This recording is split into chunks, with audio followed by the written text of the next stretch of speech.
شويه د الوقت باش الميكرو تفضلوا سيدي الوزير. شكرا سيد النائب المحترم على السؤال والتعقيب، واتفق معكم بانه هناك اشكالات فيما كيخص الكليات المتعدده التخصصات والاكتظاظ، ولكن الامور في الطريق ديال الحل ديالها، بما فيها الناظور التي قسمت الى 4 مؤسسات وغتعطى لها الاعتمادات الكافيه ان شاء الله باش ما يبقاش هاد نسبه التاطير ضعيفه، وهذا الاكتظاظ ان شاء الله كما هو الحال بالنسبه لمجموعه المؤسسات على الصعيد الوطني ذات الاستقطاب المفتوح. وشكرا. شكرا السيد الوزير. السؤال الموالي عن تعميم المنح الجامعيه للسيدات والساده النواب المحترمين من الفريق الاستقلالي للوحده والتعادليه. تفضلوا. شكرا السيد الرئيس. سيد الوزير، عن تعميم المنح الجامعيه نسائلكم. شكرا السيد النائب. تفضلوا السيد الوزير. شكرا السيد النائب المحترم.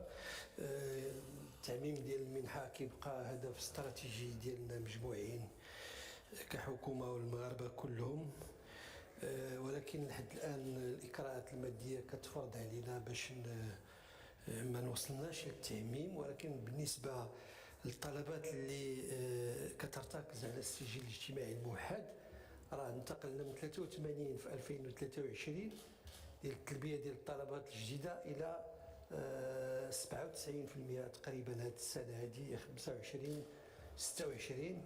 بالتدرج ان شاء الله غادي نوصلوا نعموا بالنسبه للطلبات. وشكرا. شكرا السيد الوزير. تعقيب السيد النائب. تفضلوا. شكرا السيد الرئيس. في البدايه نتمم المجهودات اللي كتقوموا بها السيد الوزير. كنتمنوا السيد الوزير صادقين ان تكون هذه الاسئله ديال الاسئله الشفهيه، هذه الجلسه هذه تكون هي اخر جلسه كيتثار فيها هذا الموضوع هذا. كنعرفوا انه منذ بدايه الولايه والساده النواب السيدات والساده النواب يطرحون هذا المشكل اغلبيه ومعارضه. اليوم كنتكلموا السيد الوزير على واحد الطبقه اللي هي فقيره جدا، واللي هي كتمشي من اقليم الى اقليم اخر باش يمكن لها تتابع التعليم العالي ديالها. كنتكلموا على الاقاليم النائيه اللي ما فيهاش جامعات وما فيهاش مدارس خصوصيه توازي الجامعه. اليوم سيد الوزير هاد الناس هادو في ظل كيعانيوا. باش نكونوا واضحين سيد الوزير، وشكون اللي كيمشي للجامعه دابا؟ راه كيمشيو الناس اللي هما الفقراء، هما اللي كيمشيو لها. لذلك سيد الوزير، وانتم خدامين سيد الوزير، ومن خلال المشروع القانون ديال التعليم العالي اللي جبتوا باغيين تخدموا. ولكن سيد الوزير الله يجازيكم بخير، ما خصناش نبقاو، لان هذا متجاوز هذا الشيء سيد الوزير. لا يعقل ان الا بغينا نحاربوا الهدر المدرسي.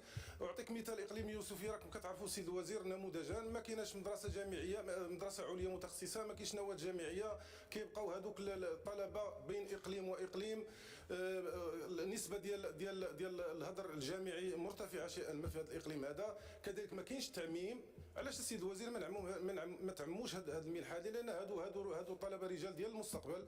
ديروا التعميم وباش كل شيء يكون يتابع الدراسه ديالو على احسن مستوى. شكرا. شكرا السيد النائب. هل من تعقيب اضافي في هذا الموضوع؟ تفضلوا السيده النائبه.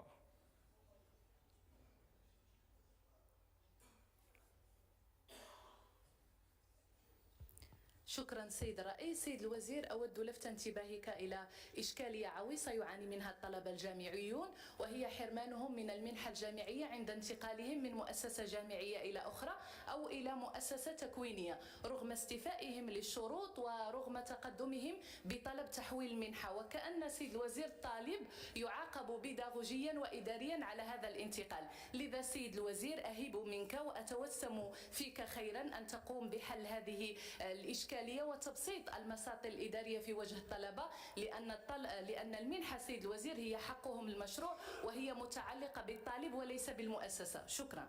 شكرا السيدة النائبة. هل من تعقيب إضافي آخر؟ تفضلوا السيد النائب.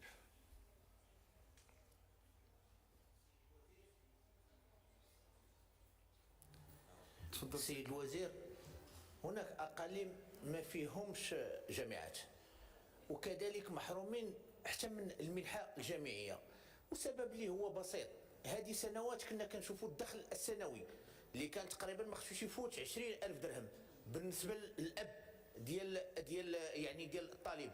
اليوم ولينا كنشوفوا السجل الاجتماعي، ولينا كنشوفوا المؤشر واش طالع ولا نازل، والاغلبيه كاين اللي با خدام في الانعاش الوطني او لا خدام فلاح او لا خدام سائق طاكسي مهني، ما عندوش الحق في المنحه، لان غيقولوا لي المؤشر طالع هذا الشيء خصنا نشوفوه بالضبط في اقليم مديونه اللي فيه 500 الف نسمه واللي في جنب مدينه الدار البيضاء. ما تجي غادي يشوفوا يعني الاقاليم اللي هما اللي بعد. احنا في مدينه الدار البيضاء وعندنا مشكل، عندنا الروكاتمون، عندنا كل شيء، ولحد الان المنحه الجامعيه العديد من الطلبه ما عندهم. شكرا.